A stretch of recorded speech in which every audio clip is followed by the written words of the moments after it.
Yeah, I love that too. I think because at the end of the day, like if I had to choose who I would rather be, if I would rather be like perpetually negative, but authentic, or a little toxically positive, I'd probably choose toxic positivity. Like if I had to live in one or the other, I would probably live there, because I also think that, as a mindset, ooh, I'm going rogue now. Love I'm it. like, yeah, I would 100% choose it for myself if that were an option, if I were not just kind of inherently cynical. Because I do think where you tune your mind is actually, you're more likely to create positive things when you are looking for them. I think it is Uh-huh. a coping mechanism that a lot of people use. It's a form of protection. It can be some really serious armor to get you out of situations in your life um, that are just negative and feel hopeless. Mm. And I think it's like a temporary strategy. Right. It's a temporary strategy that, like, if there is no depth and there isn't a safe container to take it slow and like deal with maybe the stuff underneath that, Mm-hmm. that's where I think it becomes like a festering boil. Right. Ooh. Yeah. Yeah. I like that. I honestly don't know if I had a choice. I feel like my inclination is definitely toward the like quote unquote negative. That's just like my constitution. Huh? I would be like the person, like what do you call it? The hermit in the woods who's just like, "Ah, what's going on?" Yeah. But I do see like people who have more of the like, I'm gonna like pivot my head and focus on the positive. They Mm-hmm. accomplish a lot. And Yeah. sometimes I am like personally kind of desirous of that constitution. Yeah. I don't know if they make great art though. Oh, I'm like, if you're, fair. if we had to think, like, would you rather be like trend towards perpetual negativity? I don't know. A lot of artists, I think, are in that That's boat. fair. Oh man, don't even get me started on that. There's so much Toxic to talk positivity about. doesn't they just make rainbows and unicorns? Like, there's not gonna be deep thriving art, possibly. We need the Yeah. people who suffer. But even, I'm totally joking, but at the same time, it is also like there's a vote for really feeling the hard stuff. How Yes. much great art comes from someone grappling with pain and suffering and tough life Mm-hmm. events. Well, this is, I think, sorry. No, go for it. This is, I think, where the like line breaks down a little bit because I think when you actually are in a space where you're in touch with what you're feeling and you're allowing yourself to feel, it's like life is like more of a spectrum. Yeah. You can't have true positivity without the dark stuff, just like you can't like love people genuinely without also contending with loss and the reality of loss. Yeah. So I think like I do think artists can be just as blind to like they can hold on to, I guess, let's say toxic negativity just as much as toxic positivity, and that can blind them as well to like living. So I think it's more about just like an openness to experience the whole range. Yeah. And Anyway. ooh, it's so interesting because, yeah, like toxic emotions on any side of the spectrum really are like a defense mechanism, like they not, Mm-hmm. or an adaptation to, like, because the alternative, as you're describing it, is vulnerable. Right. To be Yeah. like, I'm gonna love really hard and know that everyone I love someday will die. I will die. Mm-hmm. Mm-hmm. Just to get real deep. Let's go real right to These death. are wine thoughts here, people. Hard thoughts. But I mean, yeah, Seriously though, it's yes. it is that sort of like there's two sides to this coin of life, and I think most of us were not given the skills and the freedom to like feel that fluctuating spectrum, to like experience it fully because either negativity was too scary or positivity was too scary. And I know so many people who like being happy feels scary to them. It's like terrifying to actually feel. Yeah, it's a very vulnerable thing. Because it is welcoming, like if you're truly opening yourself up to it, it is like life is uncertain. Shit happens, unexpected things happen. You lose people you love. They do things you don't expect them to do. Like it's hard and it's vulnerable. That's why we all need coaches. Just like baked in. Yeah. Yes, thank you. To be in our corner to like hold all of that with. Okay, I feel like I could talk about this for ages, and it feels like we've been focusing a lot in this conversation on when we notice our clients presenting with toxic positivity, but I also think that I feel the need to address coaches who bring toxic positivity into the coaching relationship and like how, like, even just in the marketing, like I feel like there's a whole thing about coaching that, and there are certain like methodologies of coaching that kind of, in my opinion, maybe I'm getting a little spicy now. Good, I like but it. Like, in my opinion, sort of have some elements of toxic positivity kind of baked in to them. And so like, can we talk about that? Please do. I would love to know when you're talking about like even the marketing piece, what do you notice that when you see it as you're browsing the internet, looking at other coaches' stuff, or maybe how you've been targeted as a client of coaches, what do you see as like that toxic positivity in marketing? What does that look like? Oh, that's a good question. Okay, I know that this is effective in marketing, but maybe it's not so effective for me. It's effective for somebody, maybe. But I think it is effective because I think a lot of coaches are very successful. But like even just the very unnuanced, like before and after format of like presenting, like this is you now, and you're like the storm clouds are following you, and like the dog poops in your shoe, and like everything is terrible, and you hate yourself. And then you'll coach with me, and you'll come out this like shiny, happy person. You'll get everything you ever wanted. And I'm struggling because like I don't want to criticize coaches for like getting more people coaching, and I do think that works. Criticize them. I'm not offended. Maybe this is what our spicy episode. I don't know. But I do think there's something that like baked into that feels like a denial of the value of where a client, the wisdom in where a client is starting at. And that actually, I don't know how to address this in marketing. Like it feels like a very difficult puzzle to uncover. But when a client has that reinforced that like where I am now is bad and I have to get there to be happy, it makes it harder to coach them to true change, because then we have to go through the process of helping them accept where they're at in order to like, it's like kind of an ironic. Yeah. It's a bait and switch. It's sort of a bait and switch. Yeah. I don't know. But like, so I think maybe because I'm so in the sauce, I like smell that out and I'm kind of like, ooh, that doesn't seem interesting to me. I don't want that. Yeah. Where I see it too is like when people are like marketing that coaching is only for when you have a problem. Oh, yeah.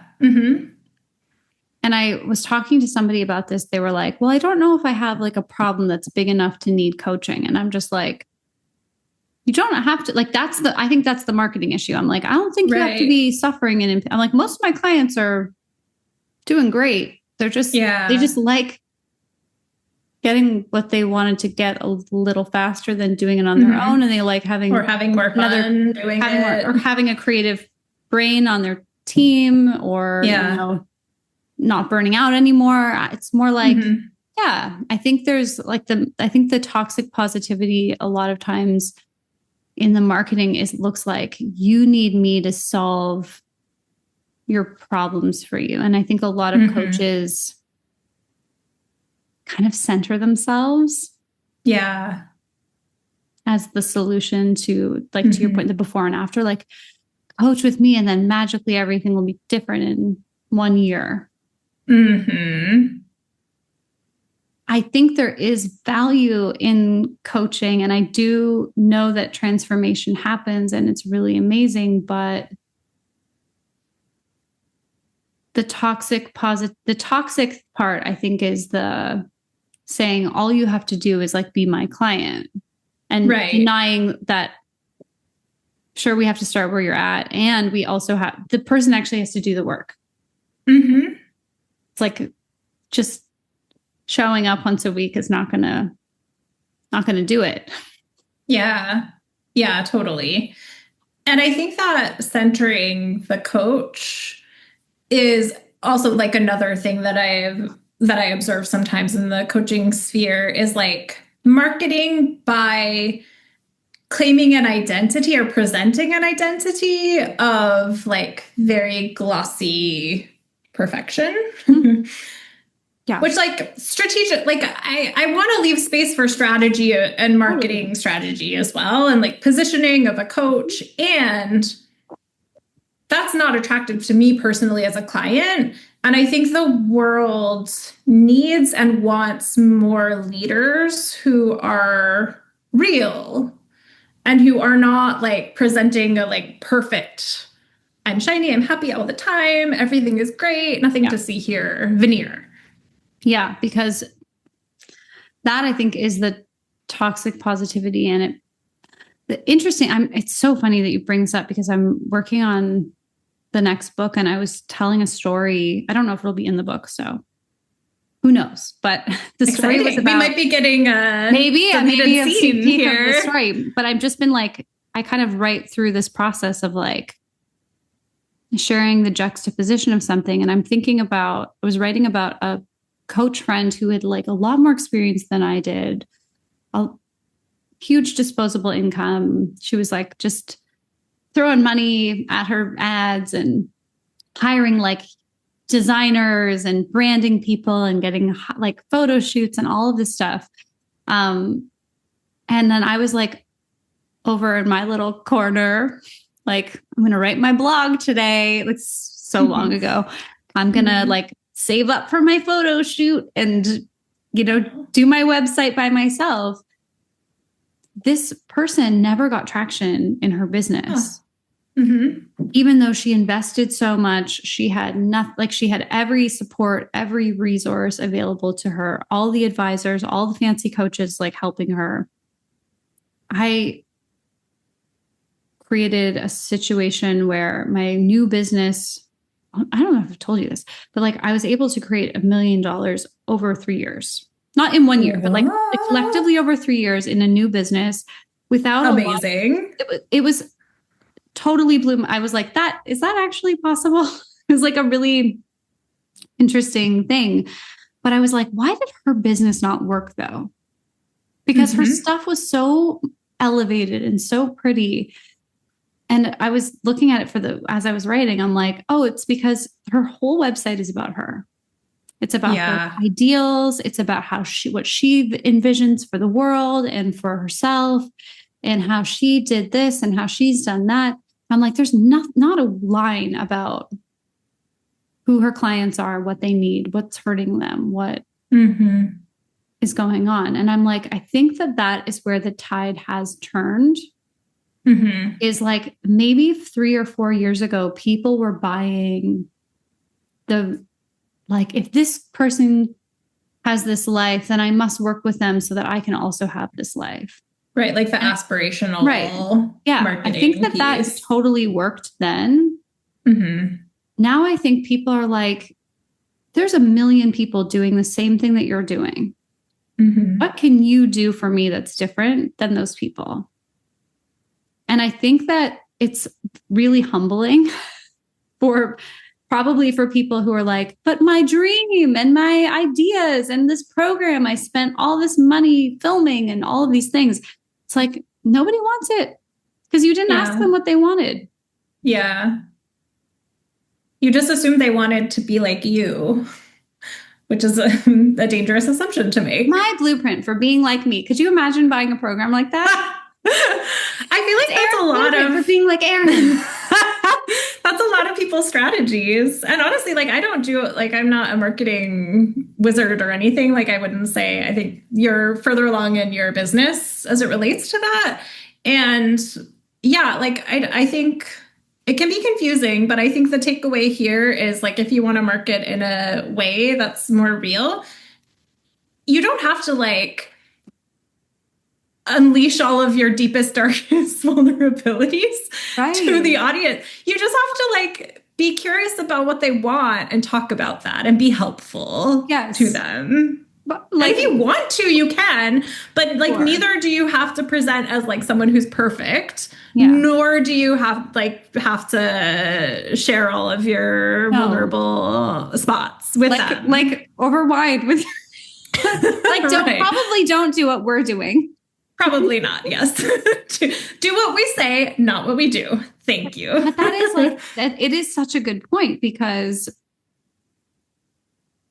if it's, I feel like, so my like approach to marketing is like marketing should be a relationship builder between you and your client. And that means it has to include the client.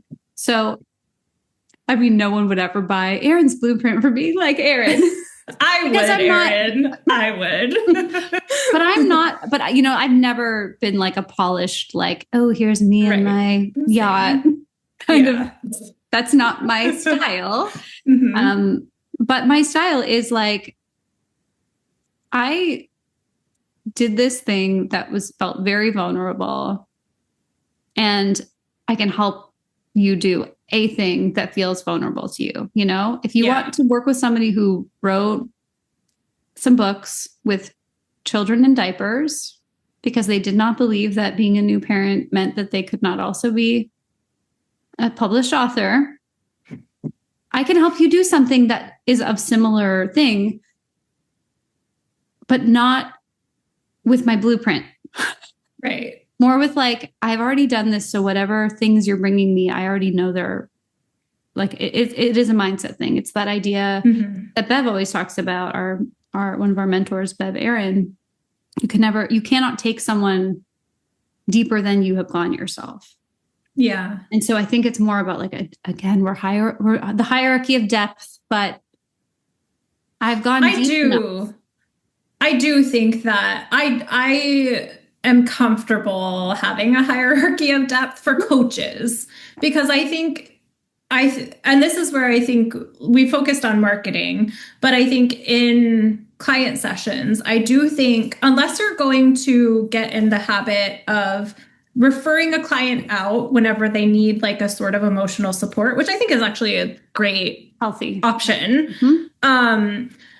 But unless you have like someone to refer them to whenever things get a little bit deeper, I think it is irresponsible as a coach to be uncomfortable with negative emotions to the point that you are privileging positivity in the sessions, or you're like trying to coerce your client into feeling better for like for your own stuff that you haven't worked through. Yes. And I'm so glad you said that because I was like, oh yeah, we kind of went on the marketing tangent, but I'm like, why do people do that? And it's like, oh, because if you don't get if the client doesn't get their like fairy tale ending, then you can't go and reuse their testimonial for your marketing, which I also don't do. I also really like, I have had clients share things on the podcast, or some of them have very nicely made videos for me, which I did not ask for, but were very kind.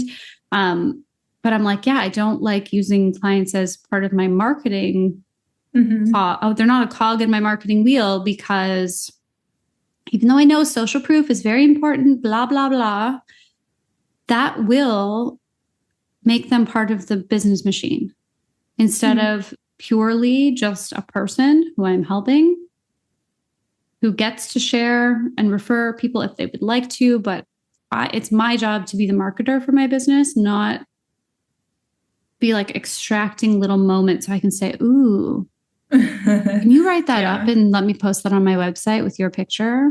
No shade to people who share testimonials at all. I think there's appropriate ways to do it, but I just know for me, I do have a marketing brain and it doesn't feel clean for me personally. I love that you like are modeling what that looks like. And like everyone can find a way to do it cleanly, but you don't have to follow any rules if they don't feel right to you. Yeah. Yeah, because toxic positivity for coaches can also look like not coaching anymore and just pushing your clients to get their result by the end of that term because that's what you said. Or like if you're doing, I'm not a fan of like guaranteeing programs or packages. Like if you don't get your goal in 90 days, we'll give you your money back. Like that sort of thing puts responsibility for them doing their work on you. And then how do you coach them in a clean way that's for their development? If you're constantly like, oh, TikTok, only 15 more days. I don't have because to refund your money is wrapped up in their behavior. That, I agree. That doesn't feel like a we are not space. We are not kitchen appliances. We don't need a guarantee. We don't need a risk-free money back thing. Yeah. We're doing work we believe in. Yeah. So I hope I'm not arrogant in saying this, but like we strike arrogant. You and I both strike me as people who have a like particular aptitude for holding space for like the whole range of emotions. For me, maybe it's like I've been in a lot of therapy. Like I've always been interested in quote unquote negative emotions. For me, it feels quite natural to like have a client who's feeling really shitty and not like recoil from that and be like, oh, we got to fix that. But I want to also like allow space for people having a range of background. Like that's something that I've always admired about your coaching. I don't know what your personal journey with it has been, but like you strike me as a person who has a capacity to like be down with people feeling a lot of things and that's not something you like are uncomfortable with. How does one, if someone doesn't necessarily have that aptitude, like how do they cultivate that? First, I think it's really funny that you're like, oh, yes, you just have a natural aptitude. I'm like, no. Oh, good. Fantastic. I'm so glad. It took me so long to figure this out. You know, I used to teach yoga. A lot of times people would have like very interesting emotional experiences in those classes. People would be in Shavasana, just like bawling their eyes out. And I'm like, I was always okay with that because I was like, oh, this is just energetic release. And I don't personally have to like manage it. I'm just checking out the person at the end. Like, we're good. When Bev actually was the first person that I did the like learning how to coach on deep feelings with. Yeah. And I was just like, I don't know about this day. Like, can I skip this workshop? I'm not here for the feelings. I'm here for the mindset work. I don't want to do feelings. And on that day, she was like, well, because you're feeling uncomfortable, let me coach you on something that may be tender for you. And I was like, okay. And I'm like, totally fine. 2 minutes later, I am publicly crying, which is my worst nightmare, worst fear at the time. Crying in front of all of these people. I'm like, these people are going to be my colleagues. I'm crying in front of them. This is horrible. Oh my God, they're going to think all these things about me. And she just coached me so beautifully through it. It was okay. It happened like 3 or 4 more times over my coaching. It happened in master coach training. I was crying in front of the main person, 2 of the mentors that I really respected, my entire group, bawling in a penthouse, just like ugly crying. And at that point I was like, you know what? This has happened a few times in coaching where I've cried with my coach, but I've also cried publicly, which is not comfortable. I didn't die. And I'm just going to trust what Bev said, which was, You can only take people as deep as you've gone. Mm-hmm. And I was like, I want to show up. One of those instances was not very safe, not the one with Bev, but with the other person actually was a little traumatizing. But I'm so after sorry. that, yeah, I mean, but the thing is, I learned from that. I was like, I'm going to create a different experience for my clients when that comes up. I'm going to make it totally safe for them to feel emotions, do all the things, like go through that process with them. And I love emotional work now.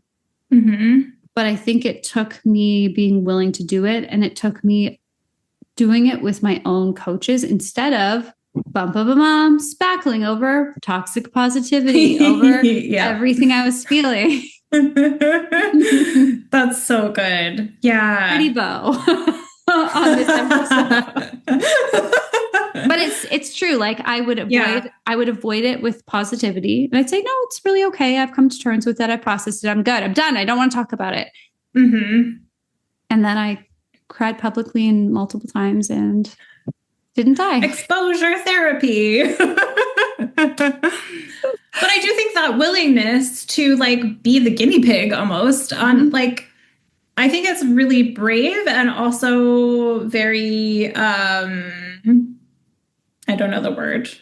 I want to say like mature, but like, I don't know. I don't know the word. The wine is gone now.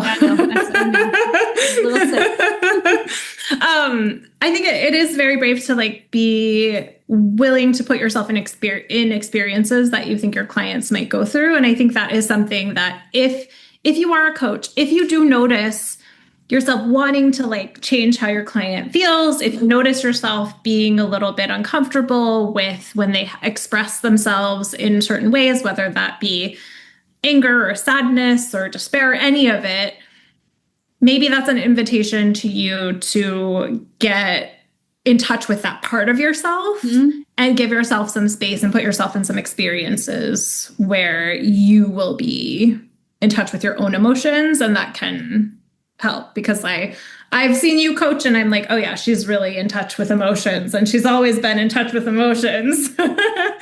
For the last couple of years, yes. But and I mean, I almost hate to say it because it's like sounds like it's such a plug for coaching, but also it is a plug for coaching because we shouldn't be doing something that we haven't experienced for other people. But I think if there are parts of yourself that you're ready to explore because you know it's going to help you deepen your own coaching, like go work with a coach who you trust. Work with a coach who you know can go deep with you, who can create safety for you.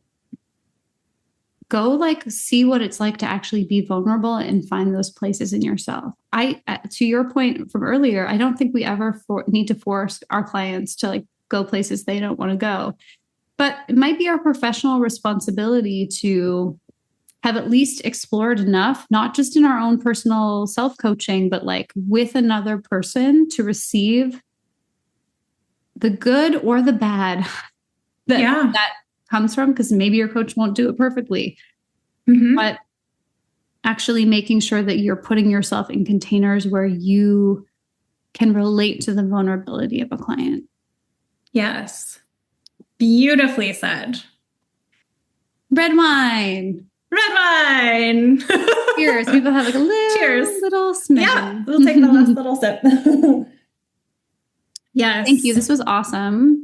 I realized really we haven't like said anything about like where people can find us in many episodes. So I just wanted to give you a moment to share where people can find you. Thank you. Yeah, I feel like I might have been like subconsciously avoiding that because for a while I was not really that open to new clients. But actually I do feel like I've turned a corner on that, and I am now like open for business. Yeah. So you can find me.